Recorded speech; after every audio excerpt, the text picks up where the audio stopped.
Breaking news చూస్తున్నాం. ఇంట్లో నీ ఫోటో పెట్టుకుంటే మమ్మల్ని రోడ్డు మీదకి తీసుకొచ్చావు సీనన్న అంటూ ఖమ్మం బాధితులు ఆవేదన వ్యక్తం చేస్తున్నారు. ఓ మహిళ పొంగులేటి శ్రీనివాసరెడ్డిని ఉద్దేశించి కన్నీరు మున్నీరుగా విలిపిస్తుంది. మొత్తానికైతే ఖమ్మంలో కూల్చివేతల సంఘటన సందర్భంగా బాధితులైతే తీవ్రంగా రోధిస్తున్నారు. మమ్మల్ని ప్రభుత్వం అన్యాయం చేసింది అంటూ కూడా ఆవేదన వ్యక్తం చేశారు. రేవంత్ రెడ్డి అధికారంలోకి వచ్చిన తర్వాత పేదల్ని టార్గెట్ చేస్తూ తన అరాచక పాలన సాగిస్తున్నారు అంటూ కూడా ఆగ్రహం వ్యక్తం చేస్తున్నారు. ఎక్కడ చూసినా పేదల ఇళ్లే కూల్చివేయటమే రేవంత్ రెడ్డి అజెండాగా పెట్టుకున్నారు అంటూ కూడా ఆగ్రహం వ్యక్తం చేస్తున్నారు.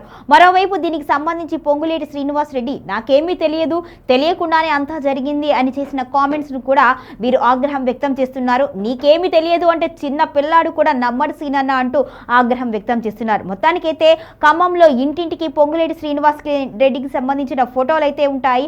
అంతా అభిమానంగా ఆప్యాయంగా ఉంటారు ఆయన పట్ల ప్రజలు.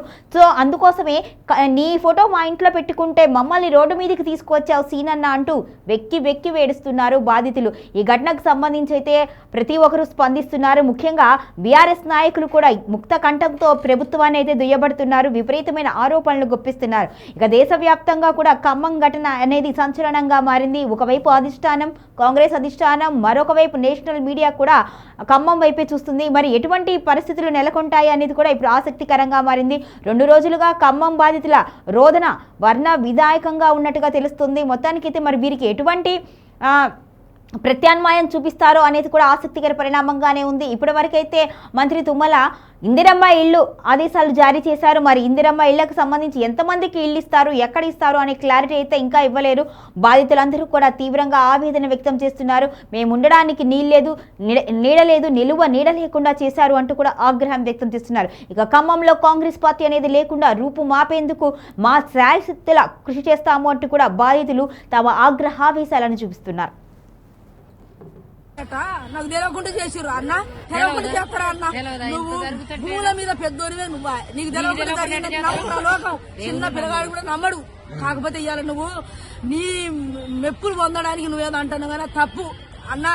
సీనన్న నీకు దండాలన్నా, ఓటేసినా అన్నా, నీకు 1000 కోట్ల దండాలన్నా. మమ్మల్ని రోడ్డు పాలు సీనన్నా, సీనన్నా నీ ఫోటో పెట్టుకున్నావే మేము రోడ్డు పాలు చేసినవే అన్నా. రోడ్డు పాలు చేసి రోడ్డు పాలు చేసిండు మమ్మల్ని బయటికి నెట్టింది. ఇందులో కూడా లేకుండా ఇప్పుడు నెడతామంటే కనీసం వీళ్ళందరికీ ముఖ్యమంత్రి అన్నా ముందు పర్మిషన్ ఇచ్చిన సామాన్ చదువుకునే అన్ని కనీసం ముఖ్యమంత్రి అన్న మాట్లాడాలిగా. అసలు ఎవరు లేదు, ఏది లేదు. రేవంత్ రెడ్డి గారే వాళ్ళేనా చేసింది. మాకు ముహూర్తం పెట్టింది. ఆదోర ఏ ముహూర్తాన పాదం పెట్టిండో ఈ పేదోళ్ళ మీదనే వాళ్ళ కళ్ళ కంప కొడతారు. భగవంతుడు పెద్ద కట్టించుకోలేడు. భగవంతుడే చూసుకుంటాడు. బట్టి అన్న రావాలిగా. మాకు ఎవ్వరు లేరు. మాకు ఎవరు వస్తారో, ఎవరు న్యాయం చేస్తారో భగవంతుడే వస్తాడో, ఎవరు అడ్డమేస్తారో ఏం చేద్దాం అనుకో. ఎంతమంది పంచుకుందామని ఆ భూమిలోకి వెళ్ళగొచ్చిర్రో మమ్మల్ని. పార్ట్నర్షిప్ చేసుకుని మమ్మల్ని వెళ్ళగొచ్చి రోడ్డు పాలు చేసిర్రు. పొంగులేటి ఏమంటాడట నాకు తెలవకుండా చేసిర్రు అన్న, తెలవకుండా చేస్తారా అన్న? నువ్వు భూముల మీద పెద్దోనివే నువ్వా, నీకు తెలవకుండా లోకం చిన్న పిల్లగాడు కూడా నమ్మడు. కాకపోతే ఇవాళ నువ్వు నీ మెప్పులు పొందడానికి నువ్వేదో అంటున్నావు కానీ తప్పు అన్నా. సీనన్నా నీకు దండాలన్నా, ఓటేసినా అన్నా, నీకు 1000 కోట్ల దండాలన్నా. మమ్మల్ని రోడ్డు పాలు సీనన్నా, సీనన్నా నీ ఫోటో పెట్టుకున్నావే మేము రోడ్డు పాలు చేసినవే అన్నా.